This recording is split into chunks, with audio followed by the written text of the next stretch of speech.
네, 6.2 지방선거가 넉 달 앞으로 다가오면서 여야가 각 후보군 영입에 열을 올리고 있습니다. 네, 특히 이번에는 안철수 신당이 적극적으로 후보 발굴전에 뛰어들면서 판세가 복잡한 양상으로 전개될 가능성이 커졌는데요.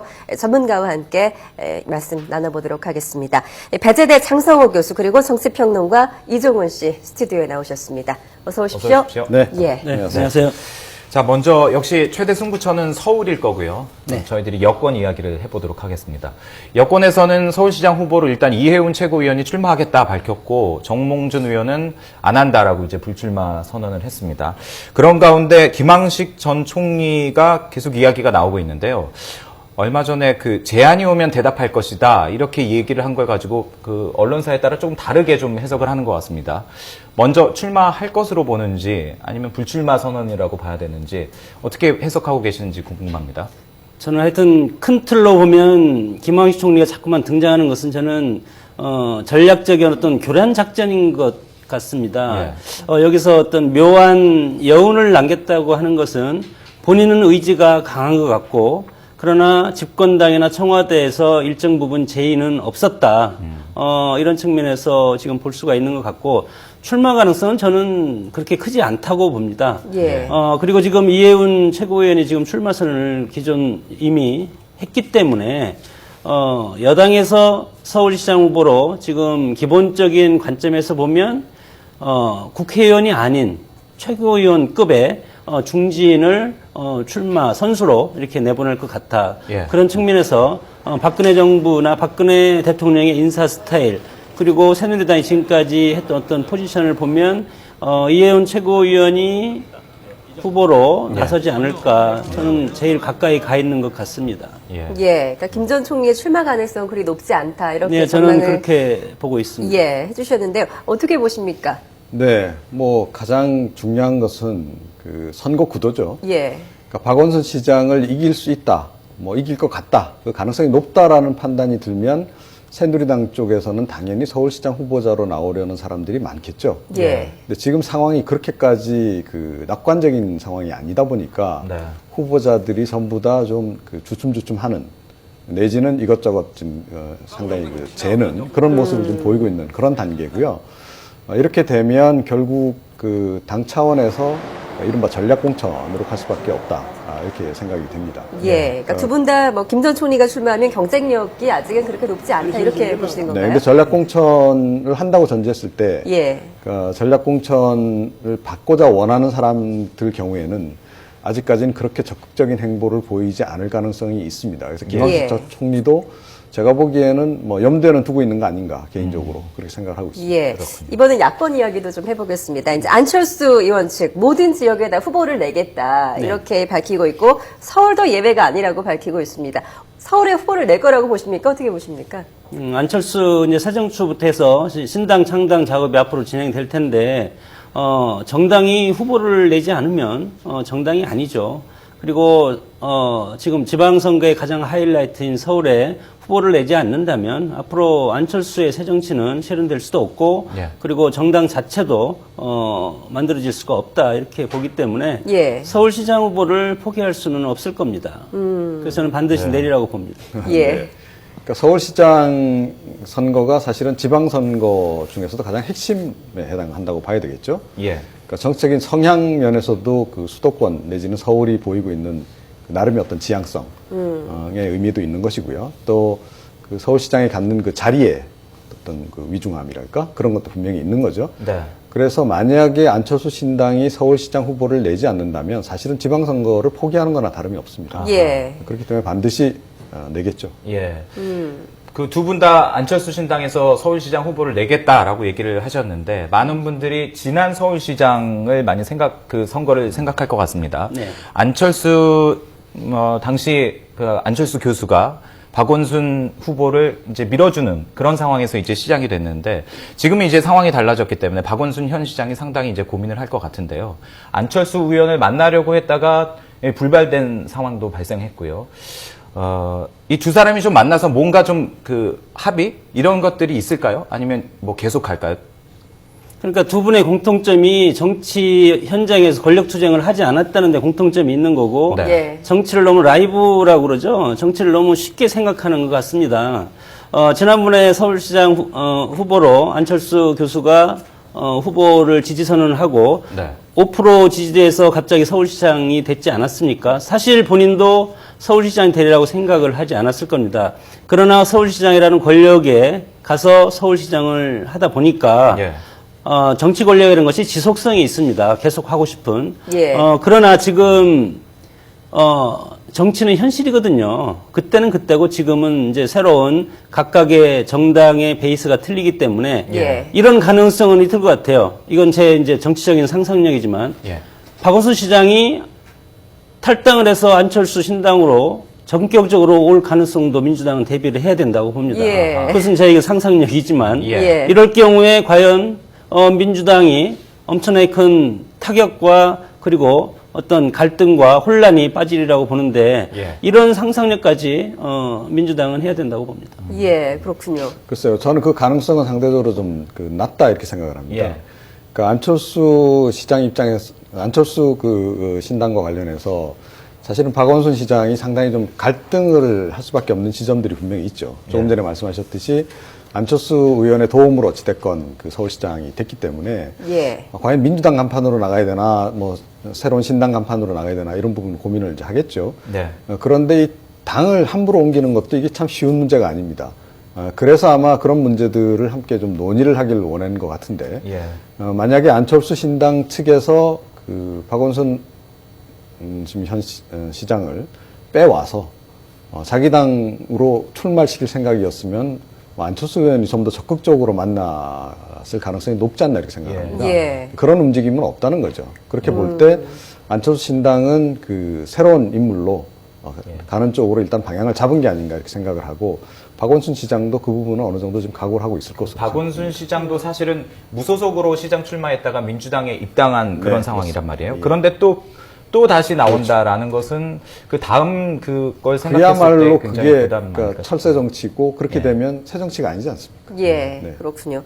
뭐 이제 안철수 의원 측은 야권 연대는 없다 이런 입장이지만 뭐 이제 앞으로 이제 선거에 본격적으로 돌입하고 그렇게 하다 보면 야권의 분열은 곧 뭐 안철수 의원 측에도 부담 아니겠습니까? 그러니까 안철수 의원이 지금 상당히 이제 가장 크게 넘어야 될 산이 예. 야권 분열의 책임이 결국은 이제 민주당이 126석의 거대 야당 아닙니까? 이 거대 야당의 그 아주 안철수 의원을 집중적으로 공격을 했을 때 네. 야권 분열의 책임자다 이러면서 돌아와라 그리고 후보를 포기해라 이런 압력이 왔을 때 과연 이것을 딛고 일어설지 그것을 넘어설지 그것이 저는 제일 큰 관전 포인트라고 봅니다. 예. 예. 그 일각에서는 안철수 의원 본인이 출마하는 얘기도 나오고 있는데 그 가능성은 어떻게들 보시나요? 저는 제로라고 봅니다. 제로다. 예. 네. 예. 뭐 도전적인 그런 정치 역정이 없습니다. 그래서 새로운 위험스러운 그런 것은 하지 않는 정치인이기 때문에 예. 그렇기 때문에 새 정치라는 것도 어떤 그 철학적인 그리고 선언적인 의미에 그칠 가능성도 많습니다. 예. 제가 보기에는 뭐 그런 측면보다는 그 안철수 의원 입장에서 굳이 이번에 지자체장 후보로 나갈 이유가 없는 거죠. 그러니까 대선에 집중하는 편이 훨씬 더 낫고 또 지금은 어찌됐건 새로운 그 신당을 만들어서 새로운 세력을 규합하는 것이 더 1차적인 관심이기 때문에 예. 본인이 직접 출마한다 이런 생각은 아마 그 원초적으로 하지 않을 거다 저는 그렇게 봅니다. 예. 다만 이제 좋은 사람들을 많이 지금 영입을 해서 내놔야 되는 상황인데 그것이 생각보다 지금 속도가 안 나는 것이 고민이라면 고민이 아닐까 이렇게 생각을 합니다. 예, 그렇군요. 근데 뭐 수도권에서는 여러 가지 변수들이 있겠지만 이제 뭐 야권의 전통적 지지 기반이죠. 호남에서는 이제 민주당과 그 안철수 의원 측의 양보 없는 승부를 펼치게 됐는데요. 일단 뭐 광주, 전남, 전북 현역 단체장이 모두 민주당이고요. 또 20일에는 이낙연 의원의 이제 전남지사 출마 선언을 시작으로 이제 당내 경선도 불붙을 전망입니다. 이제 김한길 대표가 뭐 최강의 그 인사를 내보내겠다 이렇게 했는데 당내 경선에는 좀 어떤 게 좀 고려가 될 거라고 보시나요? 그 엊그제 당직 개편을 했는데 최고위원 중에 지명직 최고위원의 정균환 전 의원을 임명을 한 것은 예. 가장 민주당의 전통적인 기반이 지금 중요하다 이런 것을 상징적으로 보여주는 것이죠. 예.